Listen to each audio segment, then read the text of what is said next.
تسبیح فاطمہ زہرا کے مختصر فوائد میں بیان کر دیتا ہوں. ٹھیک ہے. کہتے ہیں کہ مشکلات سے نجات دلاتی. جب انسان اگر تسبیح جناب زہرا کی دیکھیں، سب سے پہلا تو آپ کو اس میں اہمیت بہت دینی ہوگی. یہ یاد رکھیے گا. یعنی تسبیح آپ کتنی دیر میں پڑھ لیں گے؟ شاید 5 منٹ میں، بہت آرام دے، اگر بہت آرام سے پڑھیں تو، ورنہ اگر جو لوگ جلدی جلدی پڑھتے ہیں شاید 2 منٹ میں پڑھ لیں. اب آپ سے میں کہوں کہ کسی سے میں کہوں، فرض کریں کہ انہوں نے کہا مولانا ہماری اولاد نہیں ہے، میں کہوں تسبیح جناب زہرا پڑھیں، آپ کہیں گے نہیں مولانا کوئی اور عمل بتائیں، یہ تو پڑھتے رہتے ہیں. کیوں؟ اس کو ہم نے اہمیت نہیں دی. اہمیت نہیں دی ہم نے. بالکل بسم اللہ کی طرح ہے جو آپ نے واقعہ پڑھے ہوئے، بہت سے واقعات ہیں. تو سب سے اہم چیز ہے اہمیت دینا. کوئی بھی چیز ہو. میں ابھی آپ سے کہوں کہ 2 گھنٹے کا یہ عمل ہے، قرآن کی آیت ہے، اس کو 2000 مرتبہ پڑھنی. آپ نے کہا ہاں یہ عمل مولانا نے بتایا، یہ عمل 2 گھنٹے کا عمل، یہ عمل ضرور ہے. کیوں؟ یہ انسان کی نفسیات ہے. 2 گھنٹے کا عمل اچھا ہوگا، 5 منٹ کی تسبیح زہرا گھر میں بیان کروں، نہیں مولانا اس تو روز پڑھتے ہیں اس لیے روز بیٹھے بیٹھے پڑھ لیتے ہیں، اس میں کیا ہوگا؟ یہ نہیں ہوگا چاہیے. عقیدہ نہیں رکھتے تسبیح زہرا جناب زہرا پر. دیکھیں میں ایک واقعہ پہلا سنا دوں کہ بہت مختصر کرتے ہوئے، کہ آیت اللہ مرشد نجفی کا واقعہ ہے کہ وہ کہتے ہیں کہ جب وہ سامرہ جب جا رہے تھے، سامرہ کی زیارت کے بعد جا رہے تھے، سید محمد کی زیارت پہلے جو بلد میں ہے، کہتے ہیں وہ راستہ گم ہو گیا، اور اس کے بعد ان کو اتنی یعنی کھانا بھی نہیں کھایا تھا، بھوک تھی پیاس تھی، وہ بے ہوش ہو گیا. میں ہوش میں آیا، دیکھا میرے قریب ایک بزرگ شخصیت ہیں، اور ان کے ساتھ پھر میری بات چیت ہونے لگی. اور آخر میں جب وہ جانے لگے، انہوں نے کھانا وانا کھلایا، دسترخوان پہنان کیا، اور اس کے بعد آخر میں جب وہ جانے لگے تو انہوں نے کئی چیزیں کی ان سے سفارش کی. وہ امام زمانہ تھے، انہوں نے کئی چیزوں کی ان سے سفارش کی. وہ پورا آغا مرشی کا وصیت نامہ چھپا ہے اردو میں، وہ بھی اردو میں آپ کو ملے گا. تو جس کتاب سے میں نے پڑھا اس میں 2 چیزیں انہوں نے سب نمایاں کی. کہا کہ تلاوت قرآن کثرت سے پڑھو، تلاوت قرآن کثرت کرو، اور تسبیح زہرا کو فراموش نہ کرو. کون کہہ رہا ہے؟ امام زمانہ کہہ رہے ہیں. ایک فضیلت. دوسری فضیلت تسبیح زہرا کی کہ کہتے ہیں جنت کی جو حوریں ہیں، جنت کی جو حوریں جنت میں ہیں، ان فرشتوں سے جو زمین سے آتے ہیں، آسمان کی طرف جب آتے ہیں، تو جنت کی حوریں ان فرشتوں سے کہتی ہیں کہ جب زمین سے تم آؤ تو ہمارے لیے کیا لاؤ؟ وہ کہتی ہیں وہ تسبیح لاؤ، تسبیح زہرا جو تربت امام حسین علیہ السلام سے بنی، خاک شفا سے. وہ تسبیح ہمیں چاہیے. وہ تسبیح جو خاک شفا سے ہے، وہ تسبیح تم زمین سے لاؤ تو ہمارے لیے یہ لاؤ زمین سے. یعنی جنت میں رہنے والی جو حوریں، ان کی بھی خواہش کیا ہے؟ تسبیح زہرا ہو اور تربت امام حسین خاک شفا سے بنی ہوئی، کیونکہ بہت زیادہ ثواب ہے.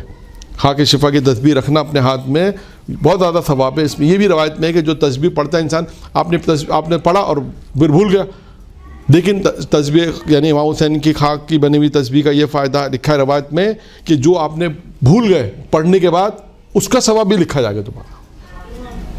یہ بھی تسبیح جانا تسبیح. تو یہ تسبیح زہرا کی اہمیت کے سلسلے میں نے آپ کے ایک واقعہ اور سنا دوں. وہ کیا ہے؟ چھٹے امام کی خدمت میں ایک شخص آیا، اس نے کہا مولا میرے کان میں تکلیف ہے، میرے کان میں تکلیف ہے. چھٹے امام نے کیا کہا تسبیح زہرا سے کیوں غافل ہو؟ اس نے کہا مولا یہ کیا چیز ہے؟ اس پر کتنی معروف نہیں تھی. مولا یہ کیا چیز؟ امام علیہ السلام نے اسے تسبیح زہرا کی تعلیم دی کہ یہ تسبیح زہرا ہے کہ 34 مرتبہ اللہ اکبر، 33 مرتبہ سبحان اللہ، 33 مرتبہ الحمدللہ، یہ پڑھنا ہے.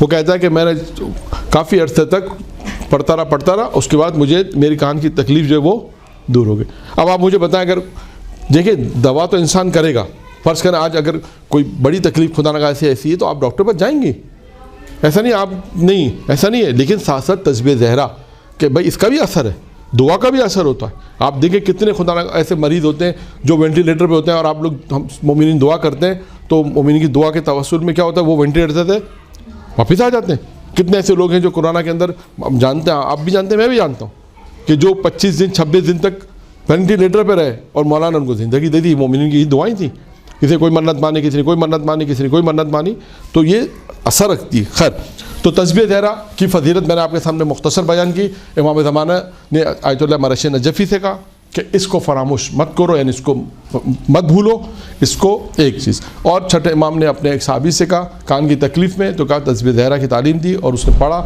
تو اس کے بعد اس کی تکلیف دور ہو گئی. اور آئیے جلدی اس کو بیان کریں. انسان کی مشکلات دور ہوتی ہیں، گناہ بخشے جاتے ہیں، مغفرت شامل حال ہوتی ہے، جنت واجب ہوتی ہے، فرشتوں کی عنایت ہوتی ہے، سونے سے پہلے آپ سونے سے پہلے جو ہے وہ تسبیح آپ پڑھیں تو وہ تسبیح پھر یہ کہتی ہے، اگر آپ سونے سے پہلے جناب ادا کی تسبیح پڑھیں تو وہ تسبیح یہ کہتی ہے، یعنی تسبیح کیا الفاظ ادا کرتی ہے، یعنی سمجھانے کے لیے کہ کہتا ہے وہ عورت یا جو مرد پڑھتا ہے، کہتے ہیں جو خدا کا جو زیادہ ذکر، یہ خدا کا زیادہ ذکر کرنے والا ہے. یعنی کوئی تسبیح زہرا پڑھ کے سوئے گا تو تسبیح جو زمزمے کرے گی، زمزمے کہتے ہیں گفتگو کرے گی، زمزمے اپنے ادا کرے گی. زمزمے وہ کیا زمزمے ہوں گے کہ یہ شخص جو ہے، یہ عورت اور یہ مرد کون ہے، یہ خدا کی زیادہ عبادت کرنے والا ہے. قرآن مجید کی جو آیت ہے کہ جس میں کہا گیا کہ کثرت سے ذکر کرو، تو معصوم سے پوچھا خدا کا ذکر کثرت سے کرو، ہے نا، ایمان لانے والوں کی ذمہ داری میں ہے. ہاں، ذکر کثیر کا جو آیت ہے قرآن، اس سے کیا مراد ہے؟ معصوم نے فرمایا تسبیح زہرا مراد ہے. تو وہاں پہ بھی آپ کو ایک روایت مل جائے گی. پھر اس کے بعد تسبیح زہرا جو ہے تعقیبات نماز میں، ہر نماز میں تعقیبات کہتے ہیں، معصوم فرماتے ہیں یہ بھی روایت میں ہے کہ ہر نماز میں تعقیبات میں جو نماز کے بعد جو تعقیبات ہیں ہمارے، اس میں معصوم فرماتے ہیں کہ 1000 رکعت سے زیادہ محبوب ہے ایک تسبیح پڑھنا. 1000 رکعت نماز پڑھنے سے افضل ہے، محبوب ترین کیا ہے؟ ہر نماز کے بعد تسبیح زہرا سامنے پڑھنا. پھر اس کے بعد اور یہ بھی ہے کہ تسبیح جو ہے وہ تسبیح زہرا کو فراموش نہ کیا جائے. پھر اس کے بعد اچھا، اب یہ بھی روایت میں کہ اگر تسبیح زہرا اگر جو نماز پڑھنے کے بعد تسبیح زہرا نہیں پڑھتا تو وہ نماز پلٹاتی جاتی ہے، وہ نماز قبول نہیں ہوتی، اور نماز اس کی طرف پلٹاتی جاتی ہے. آخری ایک روایت تسبیح زہرا کے سلسلے میں معصوم فرماتے ہیں کہ تسبیح زہرا تربت امام حسین سے بنی ہوئی ہو تو اس کے کیا فائدے ہوں گے؟ 400 نیکیاں خدا لکھے گا، 400 گناہ معاف کر دے گا، ختم کر دے گا، 400 حاجات اس کی حاجت روائی ہوگی، قبول ہوگی، اور 400 درجہ وہ بلند ہو جائے گا. یعنی جو درجات ہیں وہ 400 درجات وہ بلند ہوگا. یہ بہت مختصر میں نے آپ کو تسبیح زہرا سلام اللہ علیہ کی فضیلت بیان کی. اس کو اہمیت دیں، آپ اس کو اہمیت سے پڑھیں، اور اس کے بعد کئی مشکلات میں ہو تو کہ میں خدا سے منت مانیں کہ میرا یہ کام ہو گیا تو میں تسبیح زہرا پڑھوں گی، یا روز پڑھوں گی، 5 دن تک پڑھوں گی. ویسے تو روز انسان کو پڑھنی ہے نماز میں، لیکن جب منت مانے، یہ بھی منت مانے کہ میں 5 تسبیح زہرا پڑھوں گی. کا نام ہو گیا میں 10 دن 40 دن خصوصاً الگ سے یہ کام ہو گیا تو میں 40 دن تسبیح زہرا الگ سے پڑھوں گی. نماز میں تو آپ پڑھیں گے، نہیں الگ سے بھی آپ پڑھیں گے. وآخر دعوانا الحمدللہ رب العالمین.